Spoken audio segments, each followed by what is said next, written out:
Muito bom dia, seja bem-vindo ao nosso Reflexão e Vida dessa quarta-feira. Estamos aqui para mais uma vez compartilhar a poderosa e preciosa Palavra de Deus. Essa palavra que, como você sabe, é viva e eficaz e mais cortante do que qualquer espada de dois gumes, capaz de penetrar a divisão entre alma e espírito, juntas e medulas, e discernir os pensamentos e intenções do coração. Se você está por aqui pela primeira vez e ainda não se inscreveu no nosso canal, aproveita para se inscrever, ative aí o sininho das notificações para que você seja notificado sempre que houver um conteúdo novo aqui no nosso canal. Deixe também o seu like, ele é importante para que o YouTube entenda que esse conteúdo é um conteúdo relevante e o torne visível a mais pessoas. E é muito importante também você compartilhar esse link nas suas redes sociais. Então compartilha aí no status do seu WhatsApp, compartilha nos grupos que você participa, mas compartilha com pelo menos 7 pessoas. Envia para pelo menos 7 contatos no privado, convidando essas pessoas para também ouvir a palavra do Senhor nessa manhã de quarta-feira, ok? Dados então os nossos avisos, vamos então para a nossa reflexão de hoje. E hoje nós vamos refletir no Salmo de número 7, um salmo que fala da confiança em Deus e da proteção do Senhor contra os ímpios. Então eu vou ler o Salmo de número 7, depois eu vou fazer alguns destaques aqui a partir desse texto. A palavra do Senhor nos diz assim: Senhor meu Deus, em ti me refugio. Salva-me de todos os que me perseguem e livra-me, para que não me devorem como leão e me despedacem sem que ninguém me socorra. Senhor meu Deus, se eu agir assim, se há injustiça nas minhas mãos, se paguei com mal ao que estava em paz, ou se sem razão deixei meu inimigo impune, que o inimigo me persiga e me alcance, calque minha vida no chão aos seus pés e deite minha honra no pó. Ergue-te, Senhor, na tua ira, levanta-te contra o furor dos meus inimigos. Desperta-te, meu Deus, tu que decretas a justiça. Reúnam-se as nações ao teu redor, assenta-te acima delas nas alturas. O Senhor julga os povos. Julga-me, Senhor, de acordo com a minha justiça e conforme a integridade que há em mim. Que a maldade dos ímpios cesse, mas que o justo se estabeleça. Pois tu, ó Deus justo, provas o coração e os pensamentos. Deus é o meu escudo, ele salva os retos de coração. Deus é um juiz justo, um Deus que manifesta a indignação todos os dias. Se o homem não se arrepender, Deus afiará sua espada. Seu arco já está armado e pronto. Já preparou armas mortais, aprontando suas flechas venenosas. O ímpio gera a perversidade, concebe a maldade e dá à luz falsidade. Quem abre uma cova e a torna mais profunda, acabará caindo na cova que fez. Sua maldade recairá sobre sua cabeça e sua violência atingirá seu próprio crânio. Eu louvarei o Senhor segundo sua justiça e cantarei louvores ao nome do Senhor, o Altíssimo. Então este salmo, como eu disse no início, é um salmo que fala da confiança que o salmista tem no Senhor e da confiança que nós devemos ter no Senhor. Observe que ele começa o salmo dizendo: Senhor meu Deus, em ti me refugio. Quantas vezes em situações de perigo ou situações adversas nós nos refugiamos em algo ou em alguém? Às vezes nos refugiamos na sensação que temos de que somos capazes de resolver aquela situação. Às vezes nos refugiamos em alguém que entendemos ser poderoso ou influente ou que possa nos dar cobertura. Ou nos refugiamos em algum lugar que consideramos seguros. Mas a verdade é que a verdadeira segurança e o verdadeiro refúgio, lugar forte e protegido, é na presença do Senhor. Não existe melhor lugar para se estar do que nos braços do Senhor. debaixo da poderosa mão de Deus, onde ninguém pode nos tocar, onde ninguém pode nos afligir, onde ninguém pode nos impedir de viver aquilo que Deus tem planejado para nós. Então, o verdadeiro refúgio, o verdadeiro lugar forte, a verdadeira proteção está em Deus. E o salmista já começa dizendo: Senhor meu Deus, em ti me refugio. Salva-me de todos os que me perseguem e livra-me. E ele não está dizendo isso apenas no sentido de que Deus é forte e poderoso para proteger, mas no sentido de que Deus é justo e age com justiça. Se você observar, você vai ver que em dois momentos, tanto no versículo 9 como no versículo 11, o salmista diz que Deus é um juiz justo. Deus é justo. Deus é um juiz justo. E veja, ele diz que Deus age com justiça.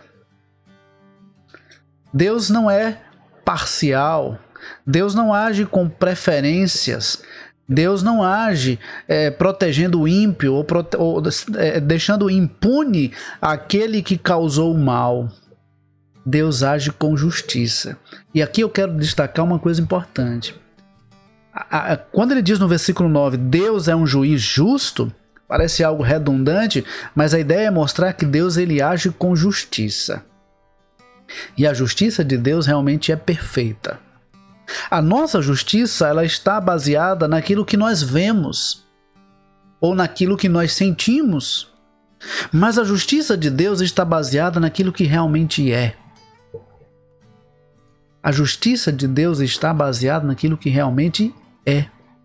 Veja que no versículo de número 9, o salmista diz assim, a parte B do versículo ele diz: Pois tu, ó Deus justo, provas o coração e os pensamentos. Ele diz isso, depois de no versículo 8 ele diz: O Senhor julga os povos. Julga-me, Senhor, de acordo com a minha justiça e conforme a integridade que há em mim. Parece uma ousadia ele dizer: Senhor, julga-me conforme a minha justiça e conforme a integridade que há em mim. Mas a ideia é de que o salmista ele entendia que ele realmente estava sendo íntegro diante do Senhor. Mas na dúvida, ele diz no versículo 9, Senhor, o Senhor é aquele que prova os pensamentos e o coração. O Senhor me conhece como eu realmente sou. O Senhor vê aquilo que está por trás das minhas ações, aquilo que está por trás das minhas atitudes. O Senhor conhece as minhas motivações. O Senhor conhece as intenções do meu coração. Nós só conseguimos ver aquilo que está diante de nós. Deus vê além. Por isso que às vezes nós achamos que estamos sendo justos e na verdade estamos sendo injustos, porque nós só conseguimos ver aquilo que é visível aos nossos olhos. Ou baseamos as nossas escolhas, as nossas decisões ou os nossos julgamentos naquilo que nós sentimos. E nem sempre aquilo que nós sentimos reflete a verdade. Às vezes o sentimento está na verdade refletindo a mágoa ou refletindo a dor que aquela situação foi causada em nós. E às vezes a própria verdade é desconfortável para nós. E às vezes alguém diz algo que nos fere, mas algo que é verdade. A grande questão é que às vezes as pessoas não têm sabedoria em como falar a verdade. Mas se é verdade e aquilo nos feriu, é porque talvez, mesmo que inconscientemente, nós entendemos que realmente aquilo não é o que deveríamos estar fazendo. E a melhor maneira de identificar isso é pedindo ao Senhor para que sonde o nosso coração, os nossos pensamentos e nos revele aquilo que porventura nós não entendemos ou aquilo que porventura está oculto aos nossos olhos. No Salmo 139, os versículos 23 e 24, eu amo esse texto. Eu acho esse texto muito interessante e que nos mostra realmente a sinceridade do salmista. Veja, é um salmo escrito também por Davi. E ele diz assim: Sonda-me, ó Deus, e conhece o meu coração. Prova-me e conhece os meus pensamentos. Vê se há em mim algum caminho mau e guia-me pelo caminho eterno. Veja, no versículo 9 do Salmo 7, ele diz: Pois tu, ó Deus justo, provas o coração e os pensamentos. Então ele entende que Deus é aquele que nos conhece por dentro e por fora. conhece as ações, mas também as motivações. Ele conhece os nossos pensamentos, os nossos sentimentos. Ele nos conhece por inteiro. No Salmo 139, ele faz essa oração reconhecendo que Deus, ele conhece, ele prova, ele examina, ele esquadrinha o nosso coração e os nossos pensamentos, e ele acrescenta algo no versículo 24, quando ele diz no versículo 24 do Salmo 139, vê se há em mim algum caminho mau e guia-me pelo caminho eterno. Interessante, porque às vezes nós achamos que estamos fazendo a coisa certa e nem sempre estamos. Às vezes nós achamos que estamos no caminho certo e nem sempre estamos. E aí é onde entra a importância de pedir ao Senhor para que nos revele aquilo que em nós porventura não o agrada e que Ele nos faça trilhar o caminho certo, o caminho reto, o caminho que agrada a Deus. Não adianta estar com o coração em paz por achar que estamos no caminho certo, mas estar com a alma inquieta por não estar no centro da vontade de Deus. Então, o Senhor é justo. Ele se sente indignado com a injustiça, ele não concorda com a injustiça.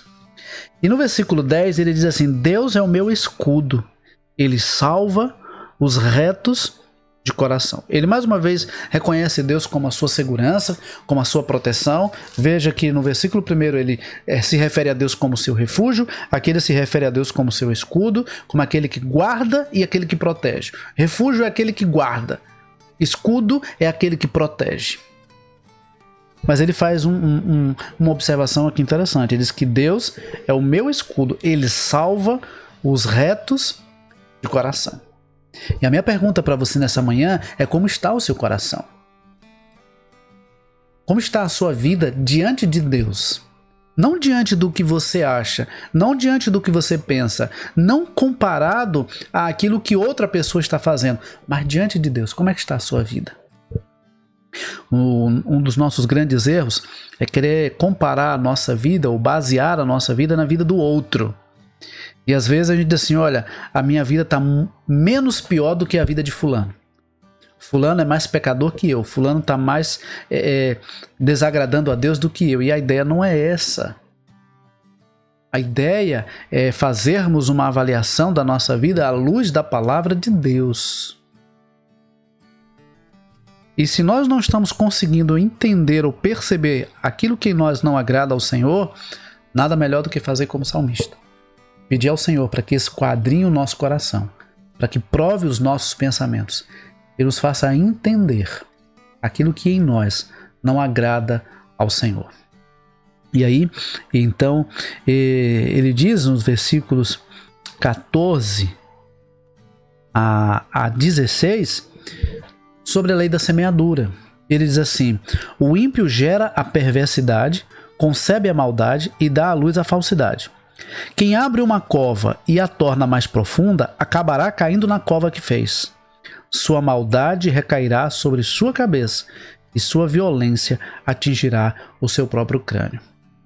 Às vezes as pessoas ficam preocupadas em querer fazer justiça ou retribuir o mal com o mal, ou às vezes até provar que está certo. Mas a verdade é que o mal, ele se destrói. Aquele que age de forma maldosa, injusta, ele vai se autodestruir. Aí algumas pessoas dizem, mas Deus pesou a mão sobre fulano. Nem sempre é Deus pesando a mão. Às vezes é sim, mas às vezes, e muitas vezes, é o próprio indivíduo se autodestruindo. Aquele que faz o mal contra o outro, uma hora aquele mal voltará contra ele mesmo.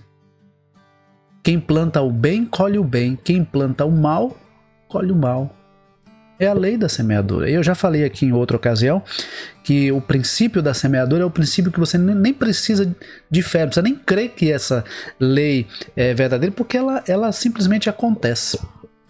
Se você planta uma coisa, você vai colher o fruto daquilo que você plantou. Ninguém planta laranja para colher mamão. Então, se você está plantando bem e ainda não está colhendo o fruto do bem que você está plantando, persista. Não deixe de fazer o bem. porque no tempo certo a colheita virá. Da mesma forma, aquele que tem plantado o mal, se não se arrepender, uma hora o mal se voltará contra ele mesmo. O perverso, ele se autodestrói. Na tentativa de destruir o outro, ele acaba destruindo a sua própria vida. E o salmista finaliza o salmo com o versículo 17 dizendo: eu louvarei o Senhor segundo a sua justiça e cantarei louvores ao nome do Senhor, o Altíssimo. Aqui ele demonstra a sua disposição em louvar ao Senhor, reconhecendo a justiça e a soberania de Deus. O salmista decide louvar ao Senhor, reconhecendo a sua justiça e a sua soberania. Deus é justo, ele é o justo juiz e ele é soberano, está no controle de todas as coisas. Portanto, não se aflija por causa do ímpio ou por causa do perverso. Guarde o seu coração no Senhor, se refugie no Senhor, tenha o Senhor como seu escudo, guarde o seu coração no Senhor e ele trará paz ao seu coração, paz que excede todo entendimento, paz que vem do próprio Deus da paz. Que Deus nos abençoe e que ele nos conceda uma ótima quarta-feira. Querido, não esqueça de continuar compartilhando esse link. Se aquilo que você ouviu aqui nessa manhã, pela graça de Deus, abençoou a sua vida, compartilhe com o maior número de pessoas que você puder, porque essa palavra pode abençoar a vida de outras pessoas, assim como abençoou a sua. Tá bom? Deus abençoe, um forte abraço e até amanhã, 6:30 da manhã, se Deus assim nos permitir.